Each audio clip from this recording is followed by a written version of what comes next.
Nursery किणिक आनी सुंदर full गछटी मो बालकनी सुंदरता को आहरी द्विगुणित कर दउची। आज घर को आसी पहुंची मो मौसा शशुर आउ तांको झियो आनी। पहुंचु पहुंचु प्रथमे सुडुल आउ ता आनी नानी रो खेल स्टार्ट हे गला। आउ आम आनी तांको भाउजंको पई आनी के आस्तिले स्पेशल गुपचुप को मोमोज, जाहाकू कि आमे माने समस्त सांग होई कि बसी कि महा आनंद रे खाइ देलु। आउ सुडुल ता आनी नानी के स्पेशल डिमांड थिला मो पई मोमोज आनिबो। तापरे मु चलिली रोसई करिया पई। आउ आज समस्तक पई बनेइतिली गरम गरम चकुली सांग को मटर आलू तरकारी। सत कथा कहिले सांग माने चकुली पिठाटा एमति जणे कि गरम गरम दउथुबो खाइबा को भारी मजा लागे ना। मो बाप घरे मम्मी एमती आमको आनिकी गरम गरम चकुली दियंती। आउ दीटा रुटी खाइबा जगारे आमे चकुली रे 6 के 7 पट खाइ दउ। समस्तको पेटे पेटे खाइबा को देई सारी तापरे मो भी एठी बसि पड़ले खाइबा पई। आउ एठी मो हसिबार कारणटी होउची आम सुडुल बाबा आसी कोची 4 जण तो 4टा चेयर रे बस जाइचो, मु कोठी बसिबी। हां हां सांग माने आज वीडियो रो लास्ट रो इंटरेस्टिंग पार्ट ये देखिबा को जम्मा भी भूलिबेनी।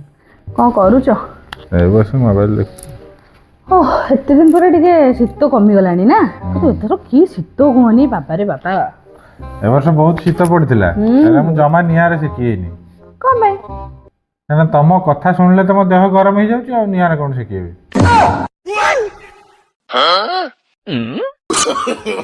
No, no, no, no.